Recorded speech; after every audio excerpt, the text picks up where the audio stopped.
The American Revolution, a triumph of liberty over tyranny, sadly, didn't end with joyous celebrations and overflowing coffers. Instead, it left a newly born nation teetering on the precipice of economic ruin. The war, while victorious, had been a costly affair. Massive debts loomed over the fledgling United States, a stark reminder of the sacrifices made in the name of freedom. The Continental Congress, lacking any real power to tax, had resorted to printing money throughout the war, a solution that led to rampant inflation. The currency, once valuable, had depreciated to the point of worthlessness. Farmers, the backbone of the new nation, found themselves particularly hard hit. Their wartime profits, earned through supplying the Continental Army, evaporated like morning mist. Adding insult to injury, the states, eager to replenish their own depleted treasuries, levied crushing taxes upon their citizens.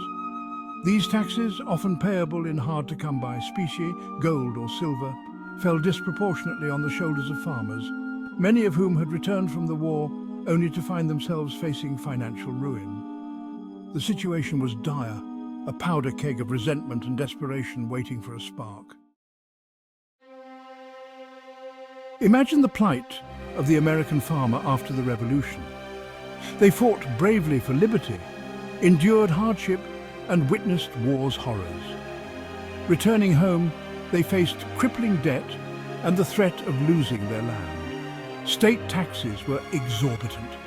Burdened by debts and a currency crisis, they couldn't meet obligations. Courts foreclosed on farms and imprisoned debtors. Where was the liberty and justice they fought for?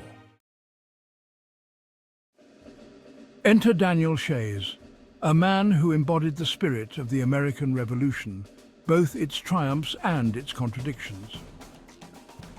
A veteran of the war, Shays had fought valiantly at Bunker Hill, Saratoga and Stony Point, rising to the rank of captain. He had seen firsthand the sacrifices demanded by liberty, had shed his blood for the cause of freedom. But like so many of his fellow farmers, Shays returned home to find himself on the brink of financial ruin. He faced mounting debts, the threat of debtor's prison, and the prospect of losing everything he held dear. Shays' story was not unique. It was the story of countless farmers across Massachusetts and beyond. Driven by desperation and fueled by a profound sense of injustice, Shays became a leader in a growing movement of resistance. He and his fellow farmers had risked their lives for liberty, and they were not about to surrender it without a fight. They had faced down the British redcoats. Surely they could stand up to their own government when it had strayed so far from the principles it was meant to uphold. What began as peaceful protests, petitions politely requesting relief from the crushing taxes and draconian debt laws, quickly escalated into open rebellion. The farmers, their patience exhausted, their pleas ignored, took up arms, not against a foreign tyrant, but against their own government, a government they believed had betrayed the very principles it was founded upon. Led by Daniel Shays and other veterans of the Revolution, these farmers, dubbing themselves regulators, began closing down courts across Massachusetts. Their goal was simple: prevent the foreclosure of farms and the imprisonment of their fellow citizens. They were fighting for their homes, their livelihoods, their very survival. The rebellion, once a localized uprising, spread like wildfire across the state. Farmers, inspired by Shays' defiance and driven by their own desperation, flocked to his banner. The situation grew increasingly volatile, a powder keg awaiting the spark that would ignite a full-blown revolution. Section 5. A government in shackles. The Articles of Confederation fail. The Articles of Confederation, adopted in 1781, were intended to create a system of government that prioritized state sovereignty, a reaction to the perceived tyranny of the British monarchy.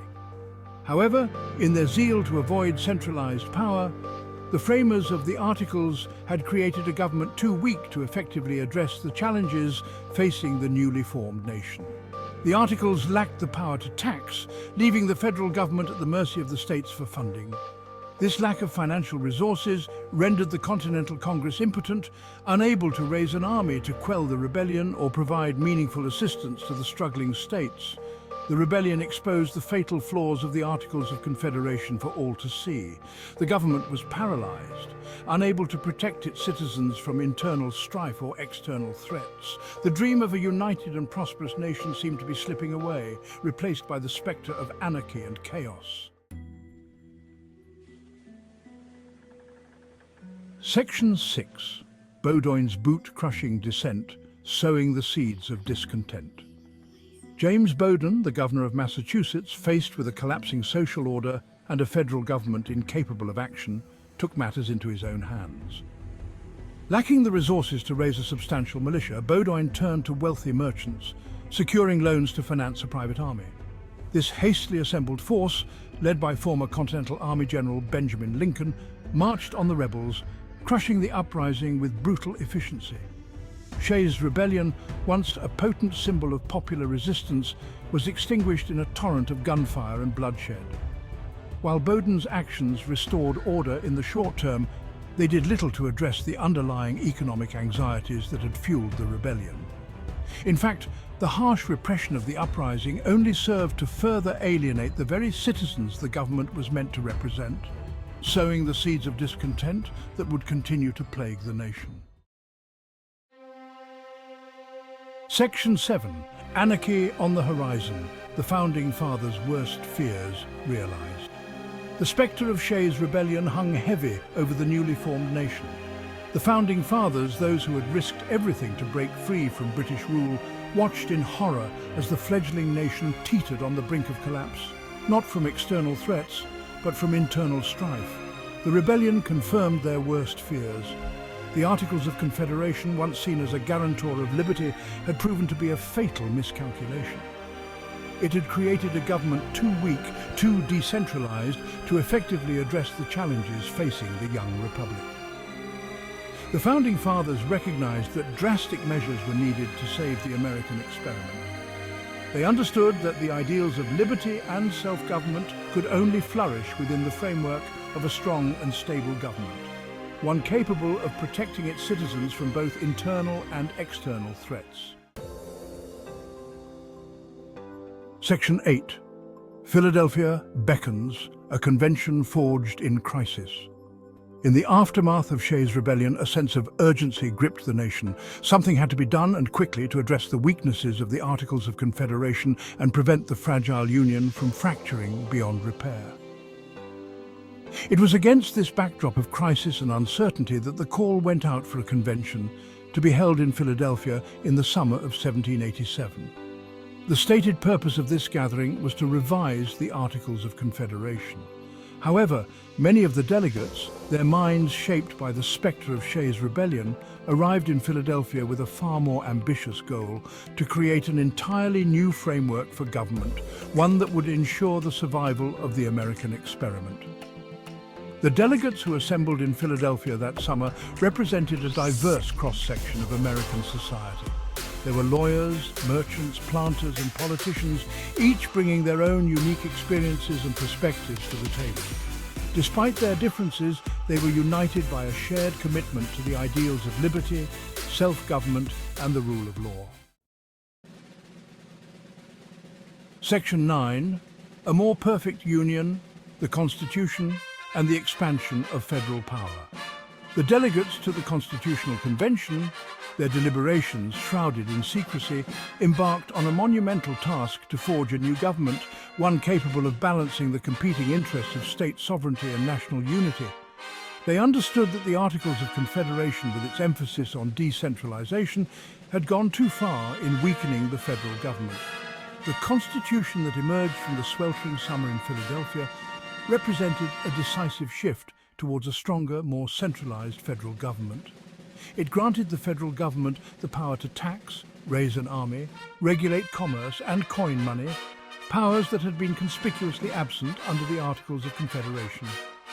The Constitution also created a system of checks and balances, dividing power between the legislative, executive, and judicial branches of government, ensuring that no one branch could become too powerful. This ingenious system was designed to prevent the very tyranny that the Americans had fought so hard to overthrow. Section 10, Shays echo a legacy of rebellion and the birth of a nation.